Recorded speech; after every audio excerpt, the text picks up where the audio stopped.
On the back of impressive half-year profits, the country's largest brewer is looking at growing its market share through its premium spirits.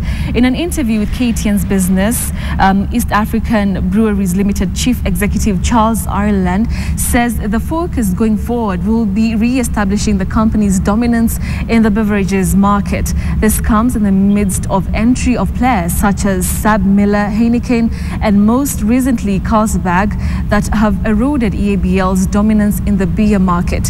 Here's more of that interview. Many thanks, Charles, for joining us. Just getting straight into the interview, looking at your figures for this particular half year, you posted 34.7 billion shillings in your net revenues. Perhaps what was the main driver for this? I'm pleased with the performance in the first half of the year. I think that as I kind of look on the first half, our Q1, our first quarter was solid. So the July, August, September period was solid. And then October, November, December was even better.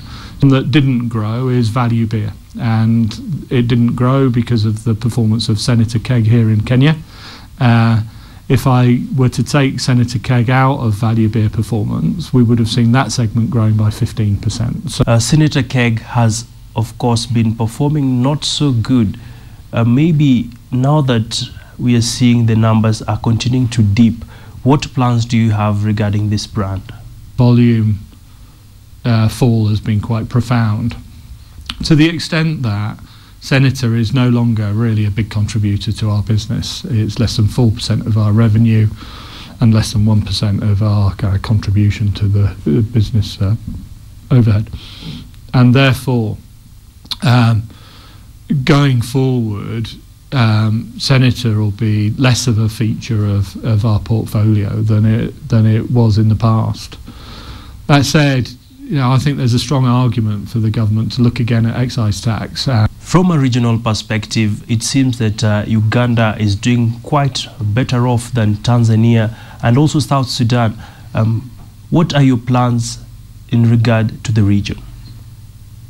We grew in Kenya, which is really important because Kenya is over 60% of our revenue. But we saw even faster growth in Uganda, Tanzania and the other markets. And what that's done is it's reduced our reliance on Kenya performance a little bit, which is in line with our strategy.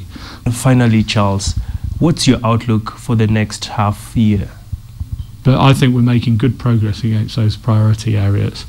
I think that our market positions across Kenya, Uganda, Tanzania and the other markets is strengthening. And I think the position that we've got against our products and categories, with 7 out of the 8 growing, as I talked about earlier, is a healthy position for us.